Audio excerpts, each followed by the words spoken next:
અહીં એક્સનું મૂલ્ય આપણે શોધવાનું છે જ્યાં બે નિશ્ચાયકનું મૂલ્ય સમાન છે, બંને નિશ્ચાયકનું મૂલ્ય સમાન છે, તો શ્રેણિકની જેમ આપણે A11 B11 સાથે સરખાવી શકાય નહીં.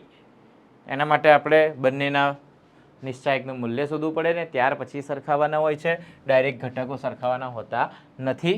બરાબર છે. તો આમ અહીં પહેલા નિશ્ચાયકમાં અગ્ર વિકર્ણના ઘટકોનો ગુણાકાર 2, ત્યાર પછી પશ્ચ ઘટક વિકર્ણના ઘટકોનો ગુણાકાર 20, જ્યારે જમણી બાજુમાં 2x² - 24. તો આ પ્રમાણે આ -18 અને -24 જમણી બાજુ લાવો તો +24 બરાબર 2x². માટે 24માંથી 18 જશે એટલે કે 6 બરાબર 2x². માટે એવું કહી શકાય કે x² બરાબર 3 થાય, અને x² બરાબર 3 હોય તો x બરાબર ±√3 મળે. x બરાબર ±√3 મળશે, જે આપણને અહીં રકમ આપેલી છે તે પ્રમાણે 2 - 20 એટલે કે -18. જમણી બાજુમાં 2x² - 24.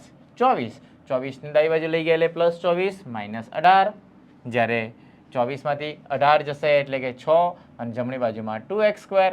2 વડે ભાગો તો 3, x² બરાબર 3 છે તો x બરાબર ±√3 મળે.